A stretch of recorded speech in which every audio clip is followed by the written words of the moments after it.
Okay, good evening. Thank you for joining me tonight. How many of you came last year when we talked about the history of Zionism? And so don't worry, I'm not going to repeat. A little bit today just to create the background for the modern state of Israel. What I'm going to do in the next several weeks, starting today, is not simply to go through the main events, because you can Google it and have a list. When I was a student in the Israeli schools, we learned everything according to the wars. So everything was 1947, 56, 67, 73, 89, and whatever happened in between was not really important. So I'll mention the wars because how can you not? But I want to emphasize different anecdotes, different things that happened. Some of them you may know, depends of how interested you are in the history of Israel. Some of them I hope you don't. Like when the first Israeli team won the European Championship in basketball. That was probably more important to the Israelis than 1967 war. That's next week because, no, but these little stories that without the context mean very little can have a huge significance, especially when we look at them many years later and have a different perspective. So let's just a little refresher when the whole idea of Zionism started.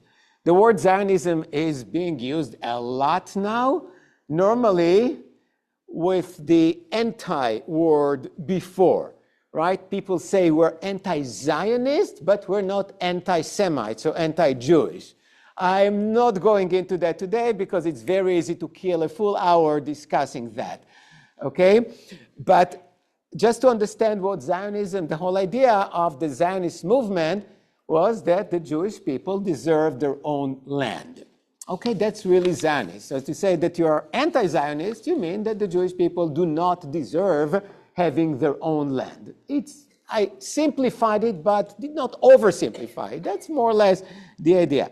So how did the idea start? Actually, let me start by why didn't people think about it before about 100 years ago? I mean, the Jews were in exile for 2,000 years. Why didn't anyone think, oh, let's go back to Israel and reestablish a Jewish state in Israel for 2,000 years? Why not?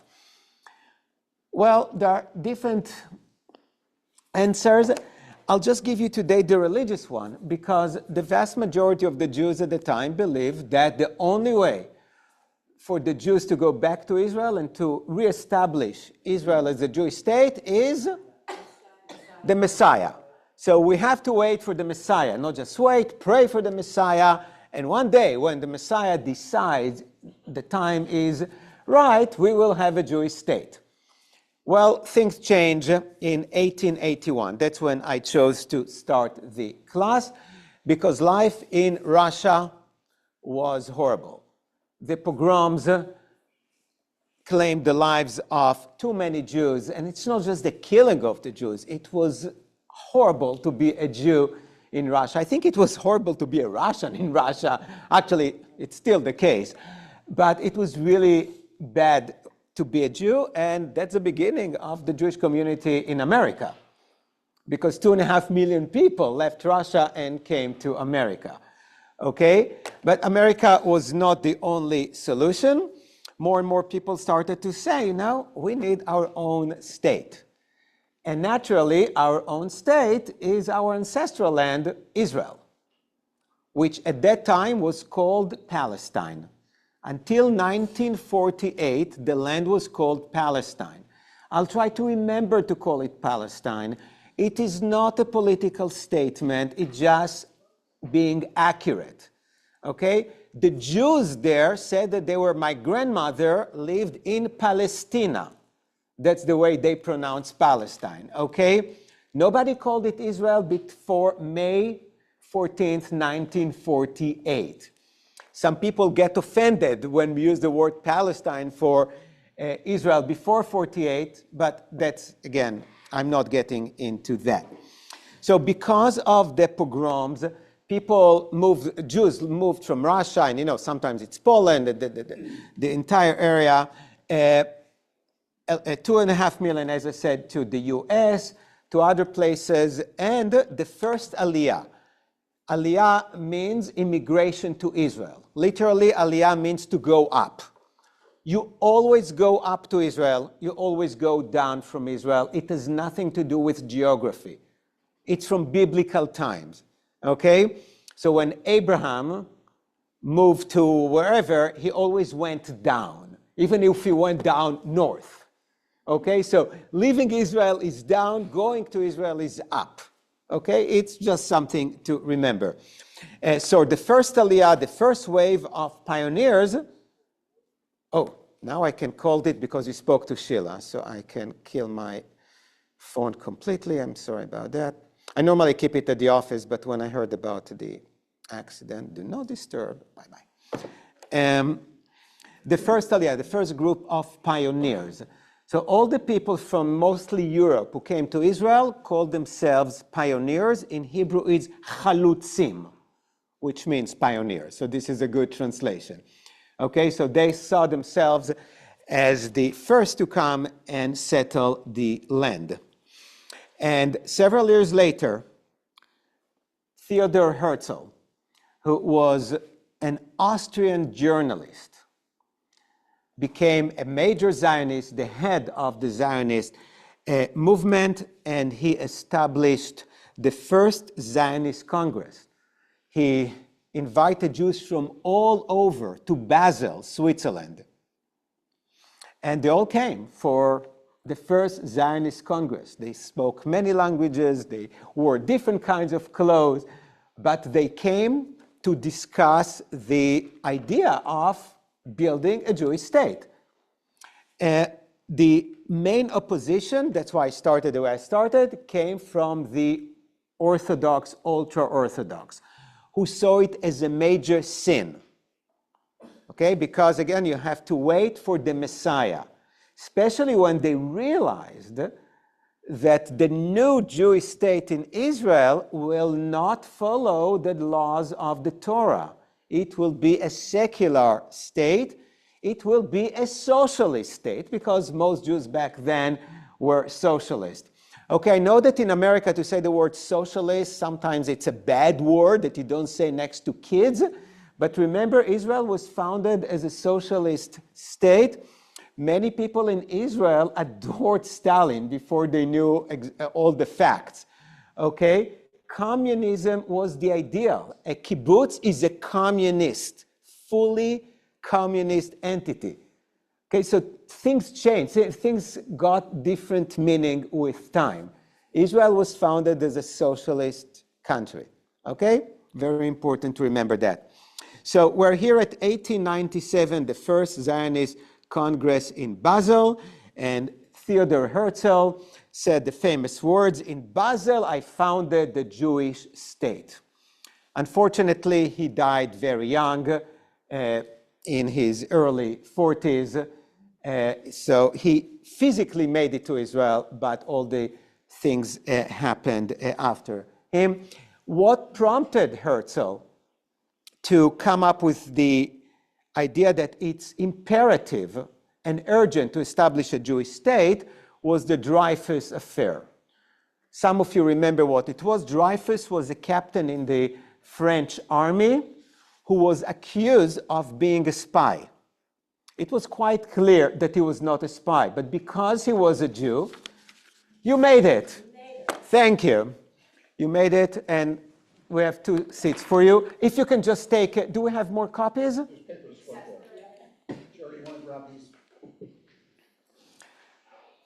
But what Herzl, as I mentioned, was a journalist who was sent by his Austrian paper to write about the Dreyfus affair. It was a big deal in the entire world. Was shocked when he heard people shouting, death not to Dreyfus, but death to the Jews. And he realized people hate the Jews. And the only way for the Jews to protect themselves from this hatred is to have their own place. And that was a good time for the Jews. In France, in Germany, that's the time of the emancipation of the Jews, of making Jews citizens of their countries. Jews felt like we feel here. We are full citizens who are equal to everyone. Herzl said, not exactly. Okay, so Herzl, the Dreyfus Affair, and then the First Zionist Congress, and then more meetings. So I said I chose interesting anecdotes. So go to where you see here the 1897, the Uganda vote. Do you find it here? Okay, so first of all, let me tell you, Uganda vote had nothing to do with Uganda, because the British called all that area, Kenya, Uganda. What was the idea? In 1903, the British approached the Jewish leaders and told them, you're not getting Palestine right now, but we understand that you need your own land. We have land in Africa, okay? Kenya, again, it's known as the Uganda. So if you say Kenya, people think you don't know what you're talking about. But geographically, it's Kenya. It is known as Uganda. And just take it, at least as a temporary solution, because you suffer. You suffer the pogroms there. And Herzl gathered the Congress, another Congress, there were many Zionist Congress, and suggested to take it. He said, this is not our dream, because our dream is to go back to our land, to Israel, but there is a necessity. He said, it's better to have a land, to be a people with a land, than not to be a people anymore, because we will perish. Okay, that's before the Holocaust. But there was a feeling there that things will happen. Of course, not in France and Germany, because people were very safe there. But he had this notion, said, let's take it. And that started a riot in the Congress. Now, there were basically two groups there, Eastern Europe and Western Europe. So in Western Europe, the Jews felt safe and secure. But those were the Jews who wanted to adopt this Uganda, or the Kenyan territory, as a Jewish state, because they wanted to save the Jews who lived in Russia, the Jews who suffered under the pogroms. But the Jews who suffered the pogroms were the main opponents to the Uganda idea. I know, I said it, why? Because they said we have one land and it's better for us to die, to suffer, but we don't want any land in the world except of the land of Palestine, of Palestina. That's the only place where we are willing to go. The Congress in 1903, the Zionist Congress, actually approved it. And then again, people left, and it was quite ugly. They sent a delegation to Uganda, and they came back and said, no, it's not a good land for us. It's a desert, basically. We should not go. But talking about it, I didn't include it here, but a short time later, there was another program like that. There were a few of them. But since we are in America, there was the Galveston, Texas plan. Have you heard about that one? So there were two important Jews. One was a British Zionist by the name of Zangwill, who believed, like Herzl, just find the land, just save the Jews. And there was a very famous American Jew, extremely wealthy, Schiff. And they together decided it's better for Jews to come to America. But there was a big but, because Schiff realized at that point there were over 1 million Jews in New York, mostly on the Lower East Side. He was afraid that too many Jews will cause anti-Jewish reaction. And he said, I'm going to give tons of money. What he gave personally back then was the equivalent today, I just checked, of $17 million, which is quite a nice donation even today. Only if Jews go, not to New York, They pass Ellis Island, and they land in Galveston, Texas. Now, they didn't have to stay there because there was nothing there. It was just a port city. But go to the Midwest, go to many other places, just don't go to New York. 10,000 Jews went. And there were trains, and there was organizations. There were trains. And to this town, because I met someone. You made it. Are you one or two? Okay, so if you can, oh, there are two seats there? Okay, so you're not sitting together. I'm sorry. No, that's fine. I was talking to someone when I was in, oh, there is another. can't think where I was at. And they said, I said, how did you get here? And they started telling me about the Galveston. My great-grandparents landed in Galveston, and they said, we needed someone to spell schmata in whatever, and that's how they ended it. And that's exactly what happens. I didn't put it here. I just thought about it after I talked about the Uganda. What year was that, the Galveston? Around 1904-5, something like that. It didn't work out, the program, because what Schiff wanted was young, strong Jews to come and work whatever people needed. Builders, farmers. What Zangwill, the Zionist from Europe, sent him was the scholars and other people who didn't want any manual work. The other thing, they went and they sent them to different places in the South, and they didn't have Jewish communities. They didn't have synagogues. What do you think they did? No. They bought train tickets and went to New York. Of course, few of them stayed, but in general, Sir Schiff was very upset. The whole idea was to bring Jews not to New York, but Jews, like every community, immigrant community, wants to be with other people whom they know, who speak the language, with whom they feel connection. So they moved to New York, and it didn't work. But there were few attempts. The Uganda is the most famous one to have a different kind of a Jewish state. But it failed because of this emotional connection of the people and the land. And don't think that the land back then was something good. It was awful. Tons of swamps and diseases.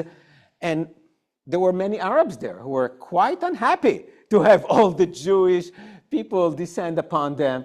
Okay, so it was not a great place to go, but they felt that's a connection. So if we migrate from our homelands, we want to migrate only to one place. So this is the Uganda vote that I think it's really interesting.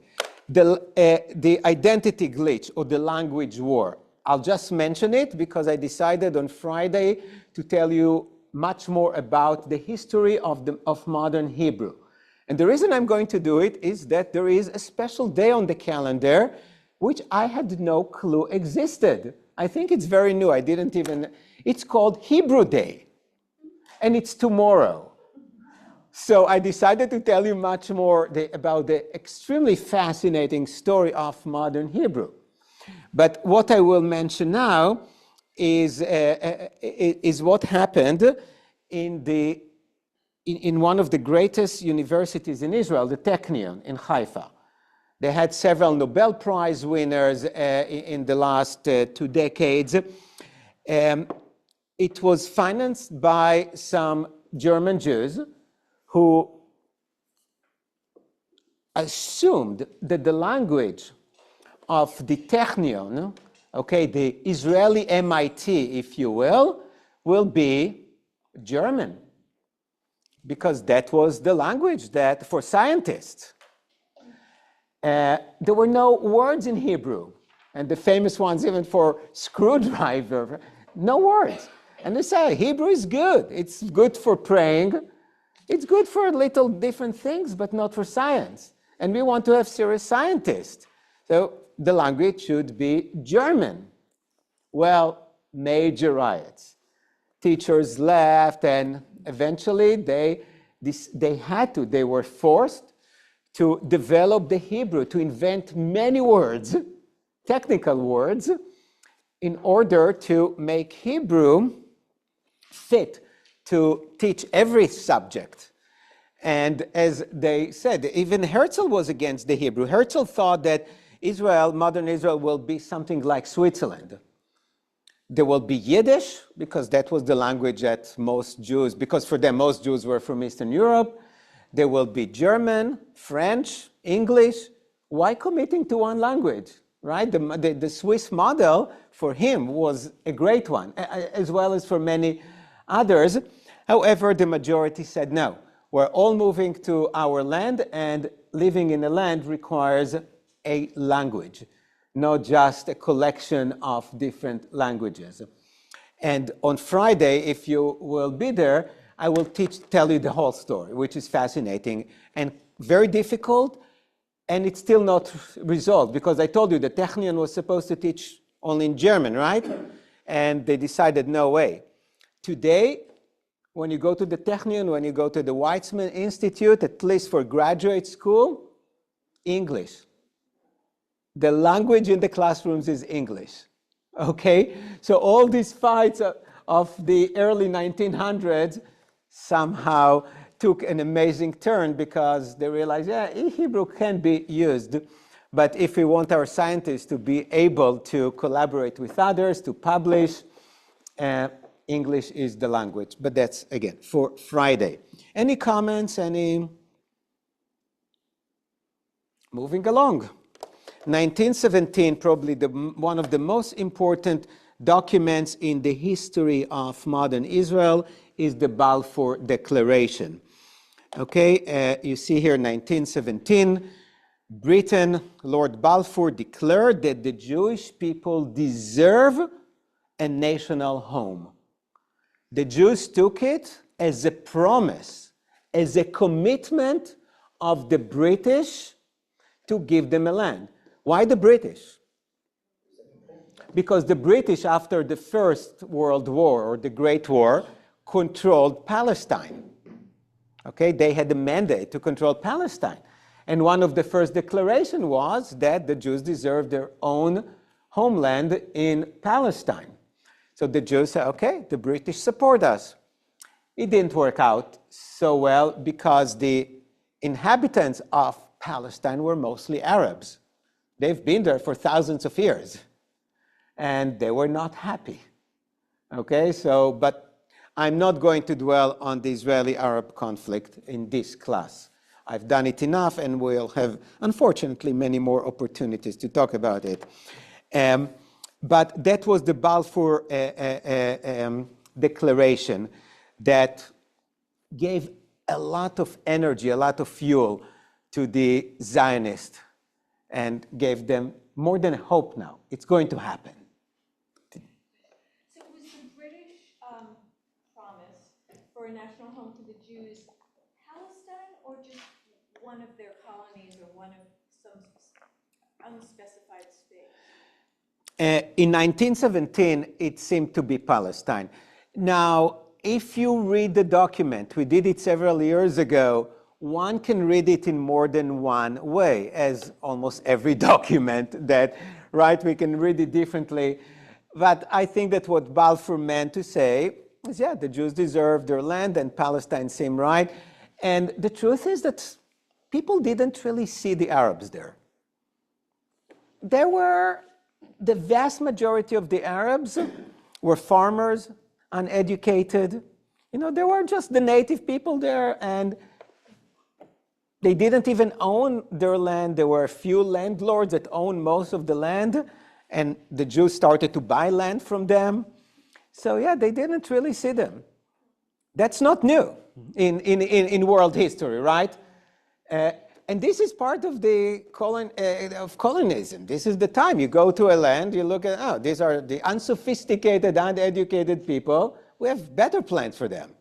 Okay? Not that it will ever happen again, but we have other plans. So that was the idea. Wasn't that the first migration from Russia after Balfour? Like my family left Ukraine. They were in Israel in 1919, and they were surrounded by lots of other people. Yes. So it started, and I put it here. The first Aliyah was even before it was after the pogroms, but there were many different Aliyahs. There were 9 or 10 of them, of waves of migration, mostly from Eastern Europe to Israel. So that's where they were. I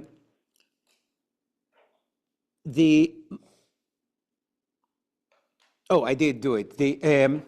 So 1947, there is still no state, okay? But the UN was about to vote whether or not the Jews and the Arabs, by the way, should have their own nation or country in Palestine. So the UN sent a delegation to the area to learn the situation. I dwelled on it last time, but I'll just tell you, the Arabs made a huge mistake. The Arabs made many mistakes. One of them was boycotting the UN delegation. We're not talking to you. So they got all their information from the Jews. The Jews fed them and wined them and had parties, and there are still some recording of dancing in the street, right? And the Arabs said, we're not talking to you. So, they were biased for more than one reason, but they didn't have the perspective of the Arabs. So that's a good lesson for life. Sometimes when you take yourself out of the game, don't expect to win. Okay, so that's it's not criticism. I'm not putting down anyone, but that was their strategy that was proven wrong and ineffective. So they sent us delegation. Now, Ben-Gurion is the most important person in the history of Israel. I don't know how many of you even heard about him. But Ben-Gurion was a genius. He was probably 4'10", 4'11", just a bomb of intellect and energy and wisdom. I don't think he was even formally educated, but like all the Zionists, he knew all the languages. He was just brilliant. And he understood the needs of the time. He understood the need sometimes to compromise, to take less than what you want, and then in the future to try to get more. He was the most pragmatic person. I really don't, I think it was a miracle to have somebody like him. But when the delegation, the UN delegation came to check the situation in Palestine, there was one major Jewish group who opposed a Jewish state in Palestine, which is the ultra-Orthodox. Ben-Gurion was afraid that they will say bad thing to the delegation, to the UN delegation. Okay, that's an important fact to remember, because he thought if Jewish people tell the UN we don't really need a Jewish state in Palestine, well, if the Jews don't want it, why are we going to vote for a Jewish state in Palestine? And this is the beginning of one of the most awful things to this day in the state of Israel. Look at here of the status quo letter. Ben-Gurion signed a letter to Agudat Israel, which is still the main party, political party of the ultra-Orthodox, promising autonomy in Shabbat, kashrut, kosher, marriage, and education to ensure their support at the UN. Part of this letter, it was just a letter of intention. It was not a law, it was just a letter. Part of this letter was that 400 of the ultra-Orthodox young men will be exempt from military service. 400, because it was just after the Holocaust, and there were hundreds and thousands of yeshivas, of studies all over Europe that were completely destroyed. And even a secular person like Ben-Gurion and others, yes, why not? We want to revive some of the old culture, right? And in Israel, so he said 400, like scholarships you can get. The number today is 60,000. Okay?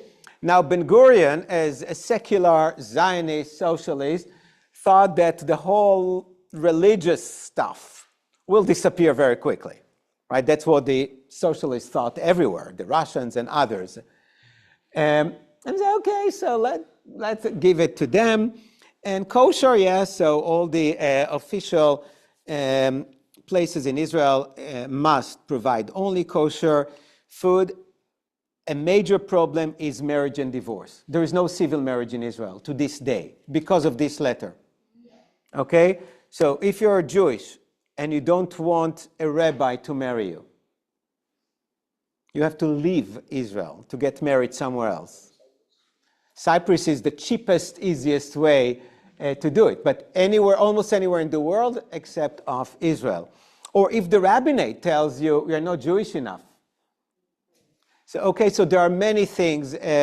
So this little letter, 2026, now this is on top of the Israeli agenda for months because the Supreme Court, almost 8 years later, still saying, you cannot do it. It's just not right. You cannot exempt 60,000 people, especially after the Gaza war, right? When people served in reserve for so many months and said it's not right, you have to legislate, and it's a big deal. And yesterday, a boy was killed in a demonstration in Jerusalem, in one of these demonstrations. Just a bus driver killed him. It's not clear if it was an accident. He's accused of murder. Didn't this letter also, it was sort of its intent, as I understood it, was to assuage the UN that this partition could happen peacefully. But didn't the letter also say that it was guaranteeing that Jewish and non-Jewish citizens of Israel would all have equal rights in that letter? This is the Israeli Declaration of Independence.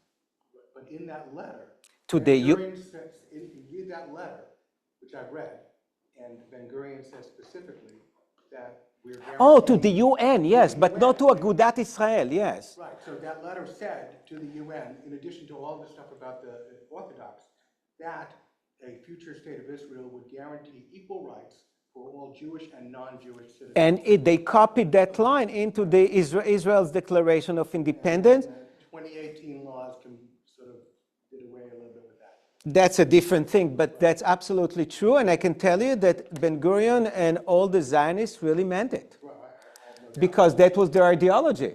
They did not mean, again, most of them, they realized there are Arabs here and we have to find a way to live together. And when we are the majority, we have to treat the minority and give them equal rights. On the books today, 20% of the citizens of Israel are Arabs, okay? And officially, they are equal citizens. They have the very same rights as every Jewish citizen. They have one less obligation. They don't have to serve in the army. Not because they didn't want, but because Israel did not allow them. They didn't want to create this conflict when an Arab Muslim have to fight against another Arab Muslim. Aren't the Jews now? The Druze are different. The Druze is a little sect, Muslim sect, that they are loyal to the state in which they live. So yeah, but there were cases in which Israeli Druze fought against Syrian Druze, even though they are the same. Yes, that happened. But, okay, so officially Israel follows it. But if you live in Israel, you don't want to be an Arab. Israel. 2018 laws changed some of that, didn't it? Yes, but even before that. But in every country, you don't want to be the minority. Sure. It's just you don't want to be a small minority because very seldom you will be completely, or you enjoy complete equality. On the books, yes, officially, yes, you are. But we know enough about our country, and things are far from being settled here. One quick question. Didn't Henrietta Szold also have a lot to do with the equal rights of the Arabs and the Jews at that time? Yes. Yeah. No, Can you just restate the question for the people who aren't aware? Henrietta Sold, who is known as the founder of Hadassah, okay. She was a very important figure.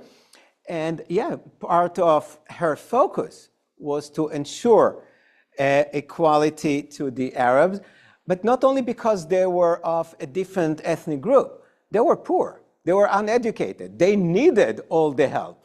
Okay, so yeah, why helping only the Jews? You should help on the basis not of ethnicity. She believed in it. Many did. I think she also thought that by doing that, it would ensure peace between the Jews and the Arabs, which that never quite happened. No, and it didn't happen. And I was much more optimistic in the past. But maybe things change so fast now, as mostly not for the good recently, but maybe. 1947, so that's a status quo letter, and the UN partition plan of November 29th is really important.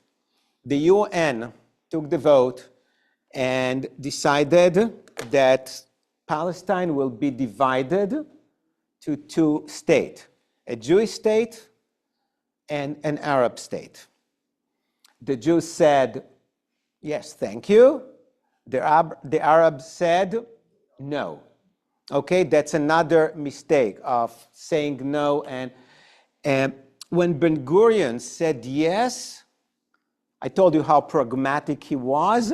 There was a huge opposition, especially people from the right, like Menachem Begin and others called him traitor. And he said, right now, that's the best we can get, and we take it. Later on, if things change, they will change. But I'm taking what I can take. And today it makes so much sense, and how could anyone back then thought differently? But yeah, many people sometimes think that it's all or nothing. And he said, no, sometimes you take the something you can get. But wasn't also that the complaint was the land was crappier that the Jews were going to get than the Arabs, and that's why a lot of the Jews didn't want it? I mean, the farmland and stuff, I mean... The truth is that the Jews got much more land than they deserved based on the population. Okay, so I don't remember exactly. The Jews were about a third at that point, and they got 2/3 of the land. It was not good for the Arabs. So when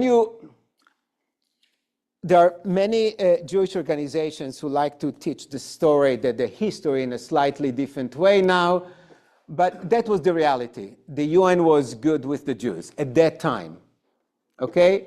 And the Arabs said no, and Ben-Gurion decided on May 14th, 1948, to declare independence. And a minute later, 5 Arab countries attacked Israel. I don't know how many of you visited this little place where the Declaration of Independence was. Okay, it looks like a tiny old movie theater. Okay, they didn't have even no air conditioning. They didn't have a sound system or anything. They found some DJs or whatever they called DJs in the 1940s and got whatever they could. And it was Friday, so they had to do it before Shabbat because the ultra-Orthodox were angry as it is. And the secret was that they signed an empty document. They didn't have time to find a calligrapher to write it on a parchment the way they were planning to do. So they had the text. So what Ben-Gurion read, not from the actual text. Okay, sometimes our B'nai Mitzvah kids want to cheat. So instead of reading from the Torah, they think they can bring their own little thing and read from it. No. Okay, but that's exactly what Ben-Gurion did. And then they all signed a blank parchment. And later on, after Shabbat, they took the empty parchment to a scribe who wrote the Declaration of Independence. Okay, that's a beautiful little anecdote. So that was the declaration. and it didn't work out for the Arabs. And I still don't understand how the Arabs did not defeat the Jews. They had more weapons, they had more people. The main explanation is that they were too busy fighting with each other. They couldn't unite themselves, and there were many different groups and factions who sometimes preferred to attack another group rather than finding Israel as the main enemy. We're in a synagogue, we can certainly thank God. Maybe after 2,000 years, we needed a little bit of help because we did suffer more than our fair share. No matter what was the reason, the Jews prevailed. And that was an awful war, okay? Because many of the soldiers, think about it, 1948, were people who survived Auschwitz and Europe during the Holocaust. So they came, they had no training, they had very little weapon, ammunition, and then, okay, this is a gun, 2 minutes of training, and go and fight the Arabs, okay? First, they had to dig up where they had hidden all of the armaments. They had to hide them because Great Britain was taking. Oh yeah, there are many stories around that, how to get it, and I chose only one of these stories, which is fascinating and has to be told. This is the Altalena affair. Before Israel became a state, there were 3 paramilitary Jewish groups. The main one was called Haganah. That was the main one that was controlled by Ben Gurion and his people. There was another one that here it's called the Irgun. In Israel, it's known as the acronym of Etzel. It was led by Begin. That was a right-wing group, and there was another super right-wing group, the Stern Gang, that had very small numbers. The Irgun and certainly the Stern Gang today would be defined as terrorist organizations, and they were. And even some of the Israeli politicians say, yeah, we were terrorists, but that was the way to get rid of the British, because if we didn't do what we did, they would have stayed. Why not? No matter what was the case. But after 1948, all these 3 groups were supposed to turn to be the IDF, the Israeli Defense Forces, okay? But that takes some time. Remember, May 14th is when was the Declaration of Independence.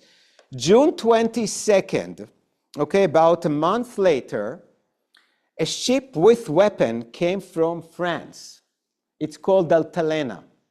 It had 5,000 guns. It's a lot. Tons of ammunition. Some other extremely valuable thing. The ones who arranged for the Altalena and all the weapon was the Irgun, okay? The group that was controlled by Begin.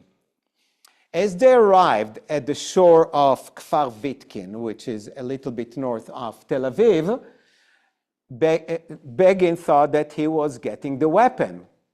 That was after Israel was a state, okay? It's a month after the Declaration of Independence. But the IDF was still forming. Ben Gurion said, no, there is an IDF now. And you're not getting any weapon. And they started fighting. And some 14 Jews were shooting at Jews, okay? And they were killing each other because Ben Gurion said, I am not going to let the new Jewish state to have different militias here.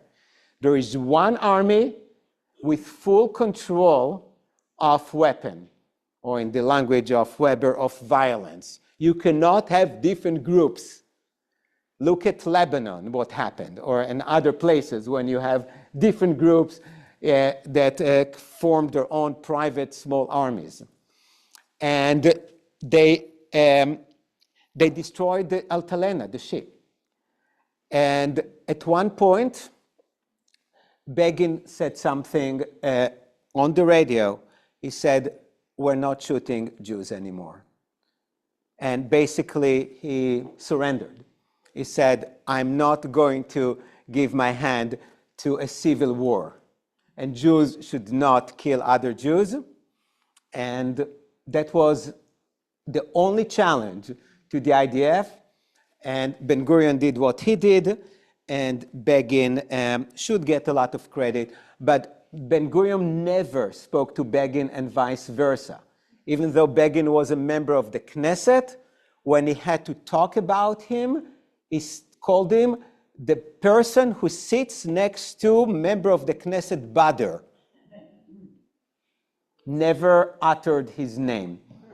I thought that there were negotiations between Begin and Ben-Gurion that broke down, and that Begin reneged on some of his negotiations. And in my other understanding was that within the IDF, that the Irgun had allowed some of their militia to join the IDF, but they had a separate brigade, and the arms from the Altadena was intended in part to arm their brigade within the IDF, but not the rest of the IDF. You're absolutely correct. Got really complicated, and then the Altadena did, in the end, wave the white flag, right, in surrender, as I understand. You're correct. They wanted their army to go only to the Irgun soldiers that were defending Jerusalem at the time, but Ben-Gurion, I think, was absolutely right. He was afraid of really to... They had a deal. It's my understanding they had a deal in Ben-Gurion sort of or either Ben-Gurion reneged on the deal, or Ben-Gurion didn't have complete control of his compatriots on the Altadena either. And so they were shooting... You mean Begin? I'm sorry, Begin didn't have complete control, and so they were shooting that nobody really wanted, and it started and so on. But it's important to remember that, okay, because it could have ended differently. Okay, we are moving along. When we talk about, so far, about the Zionist Congress and about the Jews, we talk about Ashkenazi Jews, Jews who lived in Western and Eastern Europe for the most part. But there were many Jews who lived in Arab countries, okay, mostly Morocco and Egypt and Iraq. They had decent life there, okay? After Israel was established, they got kicked out. Where would they go? Okay, America definitely didn't want them. And so they came to Israel. But talking about minorities, now they were the minority group, even though they were Jewish. Most of them had darker skin. They didn't speak Yiddish.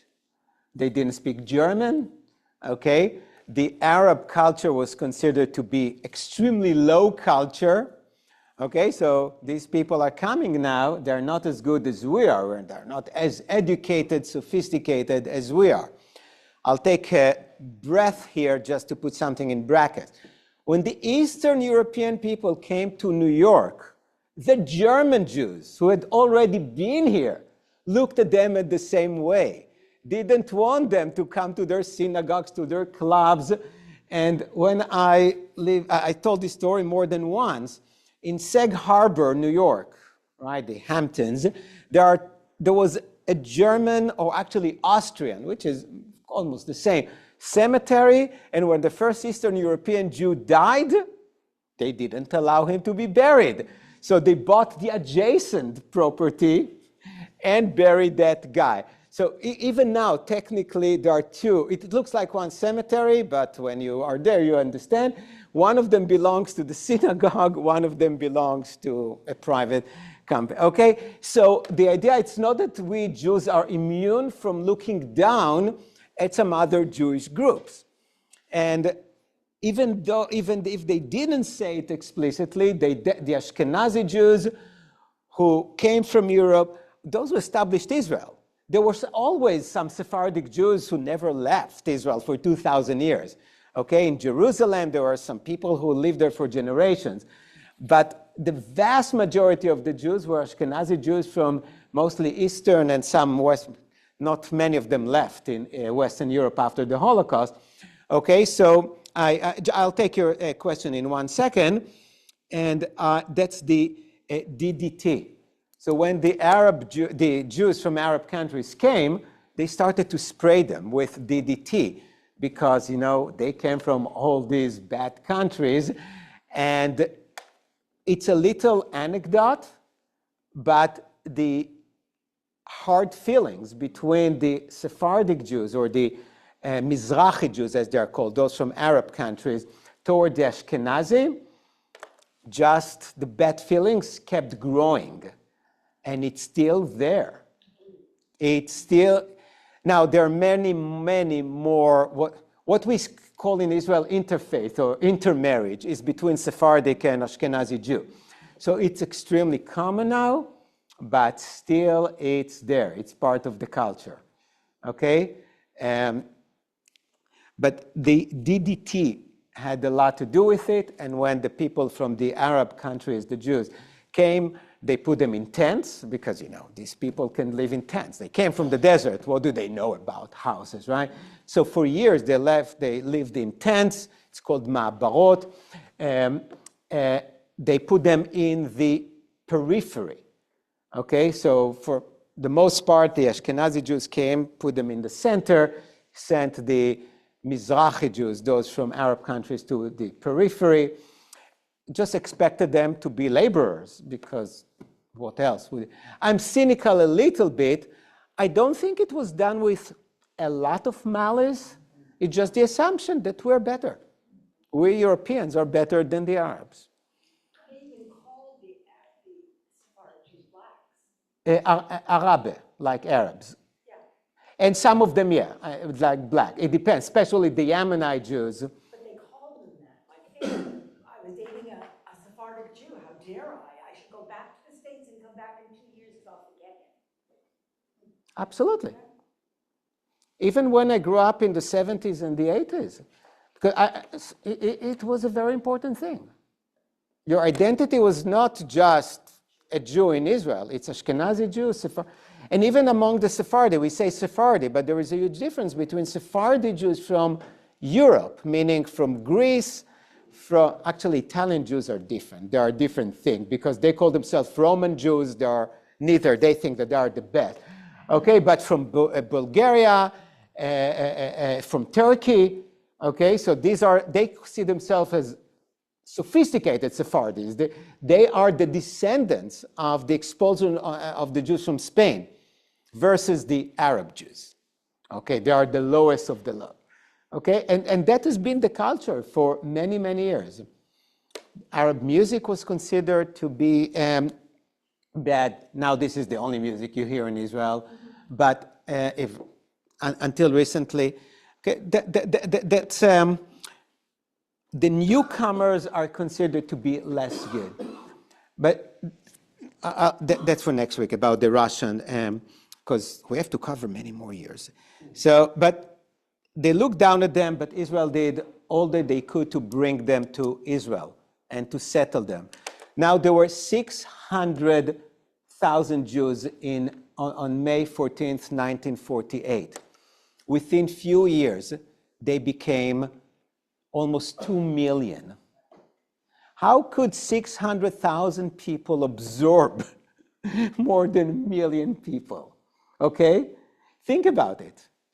They didn't have the infrastructure, they didn't have the money, they didn't have the food, which leads us to the next. Okay, I have to skip something to the Tsenam.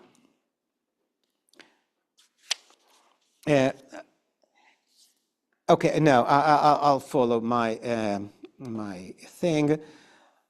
Let's talk about constitution. Israel 2026 doesn't have a constitution. Now, there are some states who don't have a constitution. They have different things, including England. Okay, but they have things that are very similar to constitutions. Why there wasn't a constitution? Why there isn't a constitution in Israel?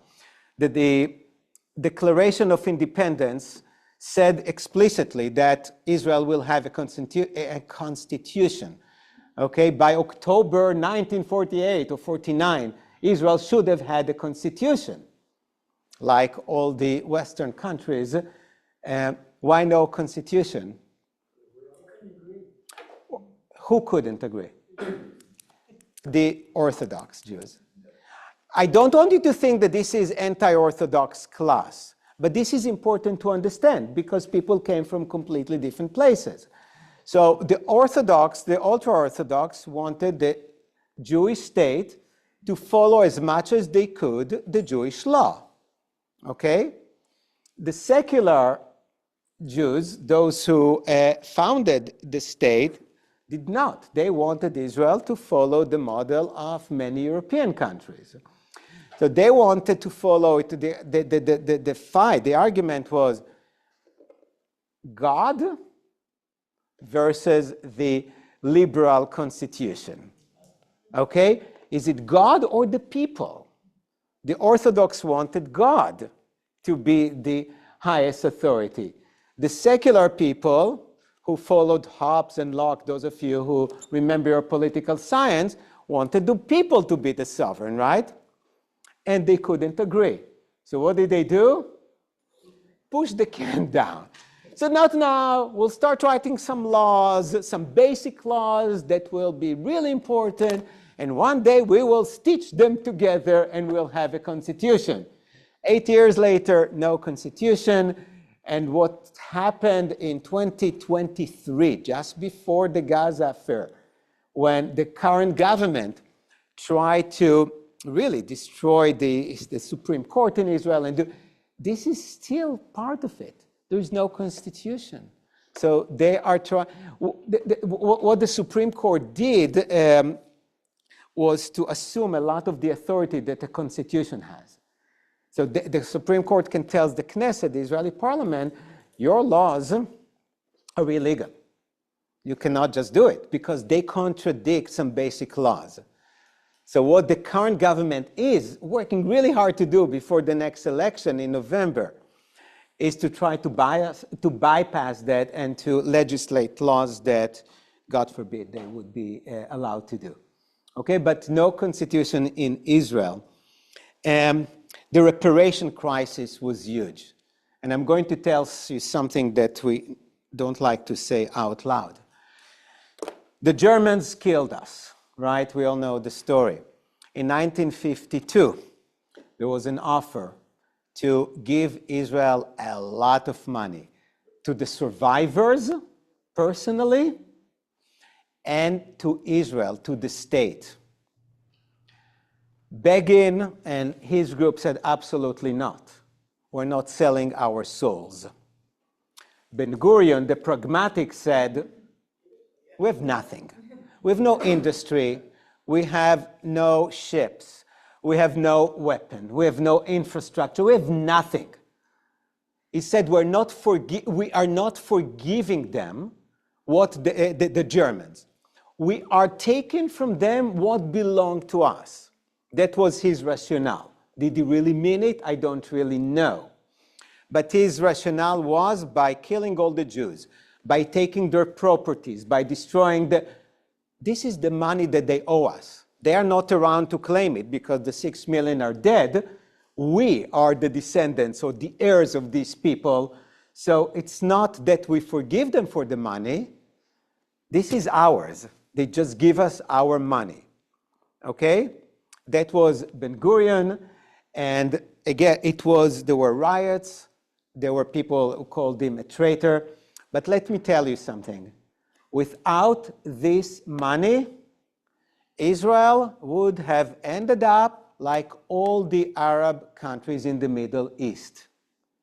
Because all of a sudden, an equivalent of billions of dollars came to this little new Jewish state. All the other Arab new states did not have it. So all of a sudden, there was an amazing boost of industry, of infrastructure, of weapon, of food, of everything, okay? So this reparation money that we wish we didn't take and still hate the Germans forever made all the difference. So all the education that we know and admire in Israel, all as a result of this money that really built the infrastructure of the modern state of Israel.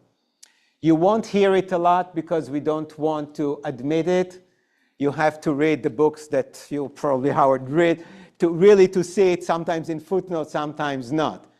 But it made all the difference, okay? That's part of the reason that the Arab countries really hate Israel, because all of a sudden, think about your neighbor. We all live in the same kind of a house, and all of a sudden, your neighbor just buys 4 houses and builds a monstrous house. And why they have the whole thing? I mean, I want it too. Okay, so when you see your neighbors doing so well in no time, and you keep living in horrible conditions, well, you're less than happy for them. I don't remember. I had a footnote, but didn't include it here. Equivalent really of billions. It made all the difference.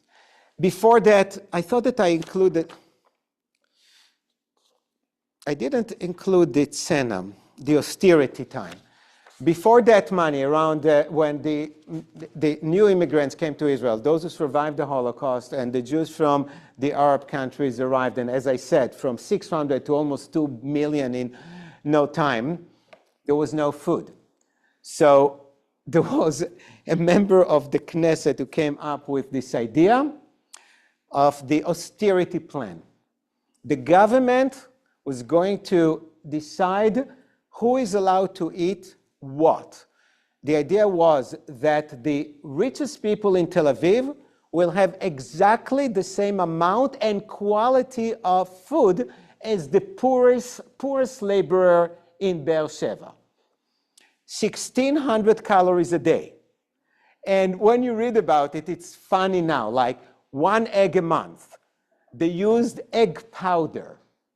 Okay, what you call today the Israeli couscous, which has nothing to do with couscous, started back then, because what they basically did was to take a spaghetti and chop it into this little bowl, because they didn't have anything.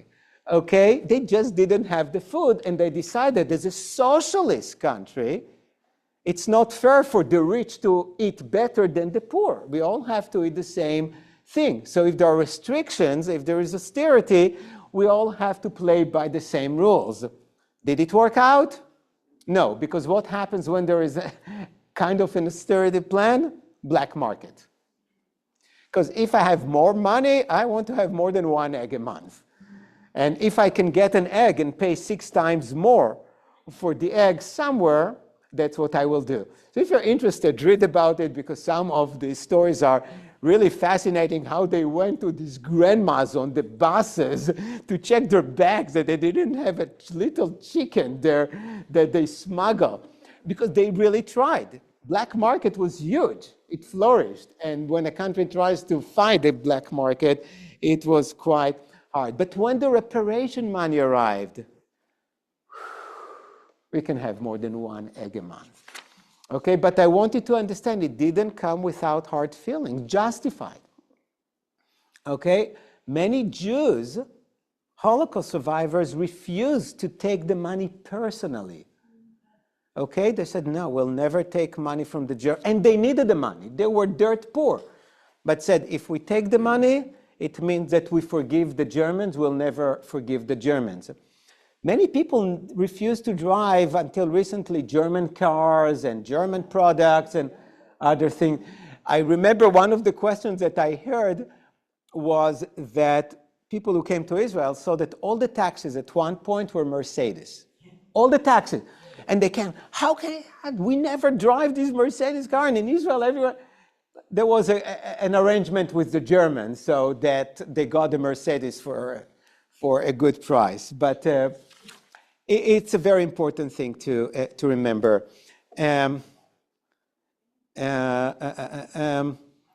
Okay, let's end with the Sinai campaign.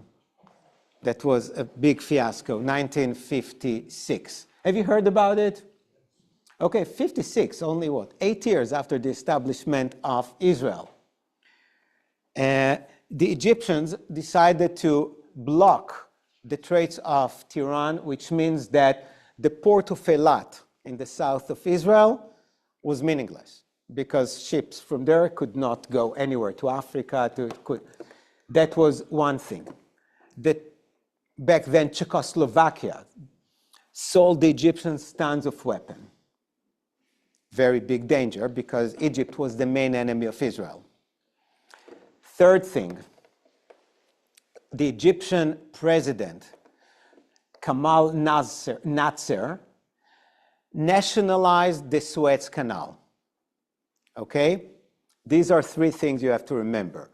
Okay, so the port in Eilat was worthless, and all the new weapon. So Israel, Britain, and France got together in France and came up with a great idea. Israel will fight the Egyptians in the Sinai Peninsula. The Brits and the French will say, give them these two countries, secretly, an ultimatum. If you don't stop fighting, and if you don't get 10 miles away from the Suez Canal, we're going to occupy the Suez Canal. Israel did an amazing job. It's a military operation that is still learned in military schools. How they, paratroopers came and defeated the Egyptians in 100 hours. The Sinai Peninsula, which is much bigger than the state of Israel, was Israeli, was all controlled by Israel. Now it was time for France and Egypt to conquer the Suez Canal. They took their time. They took their time. In the meanwhile, they pissed off America and Russia. Was Russia backing Egypt? Yes.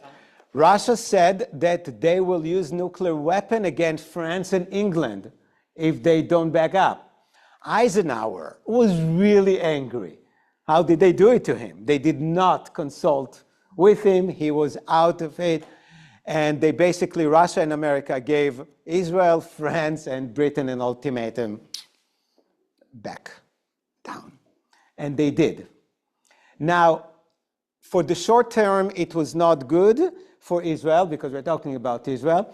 But very quickly, the Egyptians realized this Israeli army is serious. They defeated us in no time. 56, I'm not talking about 67. You have to wait for 67. Okay, they're really serious. They know what they're doing.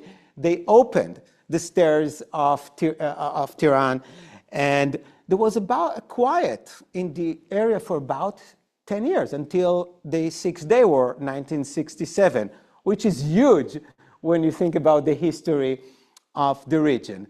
Okay, but it's important. And I will stop here. Next week, I'll talk about the construction in Dimona. Do you know what it is? It's the nuclear plant that Israel has that never existed, never exists. But it's a fascinating story how they got it. And so I'll try to have about 20 more years or 30 more years next week, and then we will finish it. The focus will continue to be on these less known events, not just the big wars or the big events. Okay? Recollection as to why, when Herzl formed the Union back in 1897 or so, he chose Basel. I mean, he was a Hungarian Jew. He was a Hungarian Jew who lived in Austria. Literally, right on, it's like Jupiter and West Palm. That's the difference between Germany and Switzerland. I don't know why Basel, you know what? That was the place that was, they found a good, there was a whole story how they needed a place. You know, today you have a convention center everywhere you go, but there was a good place. It was easier for Jews from all over the world to come to Basel. And Basel, why not?